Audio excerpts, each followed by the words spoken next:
ഇവന്മാരുടെ അമ്മ, അതായത് ഈ സൈഡിൽ കിടക്കുന്ന പൂച്ചയുണ്ട്. ഈ പൂച്ച നമ്മൾ ഈ വീട്ടിലെടുത്ത സമയത്ത് കുറേ നാൾക്ക് മുമ്പ് വീട്ടിലേക്ക് വന്നത് പ്രഗ്നൻ്റ് ആയിട്ടാണ് വന്നത്. അപ്പോൾ ആ സമയത്ത് ഈ പൂച്ചനെ ഒന്ന് ഓടിച്ചു വിടാനോ അതിനൊന്നും നമുക്ക് തോന്നിയില്ല. കാരണം വെച്ചാൽ അങ്ങനെ ഒരു അവസ്ഥയിൽ വരുന്ന പൂച്ചയാണെങ്കിലും എന്താണെങ്കിലും അത് ഓടിച്ചു വിടാൻ തോന്നിയില്ല. അപ്പോൾ വീട്ടിലുള്ള എല്ലാവരും പറഞ്ഞത് പിന്നെ ഓടിച്ചു വിടണ്ട, അതെങ്കിൽ പ്രസവിച്ച് കഴിഞ്ഞ ശേഷം പിന്നെ ആർക്കെങ്കിലും കൊടുക്കുക അല്ലെങ്കിൽ ഇങ്ങോട്ട് മാറ്റാമെന്ന് വിചാരിച്ച്. അങ്ങനെ സമയത്ത് ഇതൊക്കെ പ്രസവിച്ച് അങ്ങനെ 3 കുഞ്ഞുങ്ങളുണ്ടായിട്ടുണ്ടായിരുന്നു. പക്ഷേ ഇതുങ്ങൾ തമ്മിൽ ഈ മൂന്നെണ്ണം ഭയങ്കര അറ്റാച്ച്മെൻറ്റാണ്. അടി എന്ന് പറഞ്ഞാൽ രാവിലെ തൊട്ട് ഇവന്മാർ പൊരിഞ്ഞ അടിയാണ്, അങ്ങോട്ടും ഇങ്ങോട്ടും അടിയും ബഹളമൊക്കെ. പക്ഷേ കിടക്കുമ്പോഴാണെങ്കിൽ എല്ലാം കൂടെ ഒരുമിച്ച് കെട്ടി പിടിച്ച് കിടക്കുകയും ചെയ്യും. ഇടയ്ക്ക് ഈ തള്ളപ്പൂച്ചയായിട്ട് അടി വെക്കുന്ന കാണാം.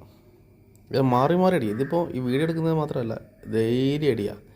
രാവിലെ എഴുന്നേറ്റ പാടും തുടങ്ങും, അത് ഇടയ്ക്ക് സമയം കിടന്നുറങ്ങും, അതിന് ശേഷം വീണ്ടും ഇത് തന്നെ. പക്ഷേ ഇങ്ങനെയുള്ള പൂച്ചകളൊക്കെ വീട്ടിൽ വരുമ്പോഴുള്ള പ്രശ്നം എന്ന് വെച്ചിട്ടുണ്ടെങ്കിൽ, ഈ തള്ളപ്പൂച്ച അവിടെ നിന്ന് ഈ ഇപ്പുറേ വീട്ടിലൊക്കെ ഇത് മറ്റേ മീനൊക്കെ കിട്ടും, അതിൻ്റെ തല. ഇന്നലെ ഉണ്ട് ഒരു ഓന്തിനെ കൊണ്ടുവന്ന്, രാവിലെ ഓന്തിനെ കൊണ്ടുവന്ന് അതിനെ കടിച്ചു കൊണ്ടുപോയി ഇങ്ങോട്ട് ഇട്ടു. അതൊക്കെ എപ്പോഴും ശ്രദ്ധിക്കണം.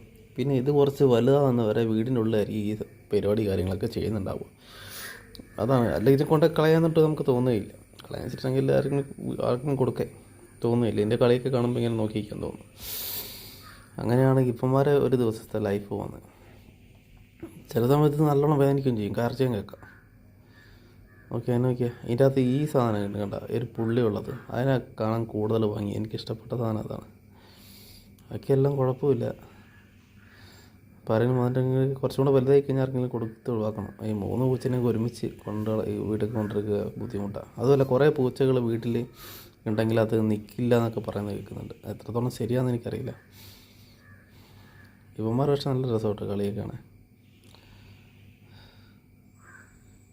ഇത് ഒരുത്തം മടുക്കുമ്പോൾ മറ്റവൻ വരും. ഇവന്മാർ അവൻ മടുക്കുമ്പോൾ ഇപ്പുറത്തവൻ വരും. ഒന്നുമില്ലെങ്കിൽ തള്ളപ്പൂച്ചയായിട്ട് അടിയായിരിക്കും. എല്ലാം സഹിക്കാം, വീട്ടിലുള്ള പരിപാടി സഹിക്കാൻ പറ്റാത്ത. എന്തായാലും ഈ ചാനലൊന്ന് ഫോളോ ചെയ്യണേ, അല്ലെ സബ്സ്ക്രൈബ് ചെയ്യുക.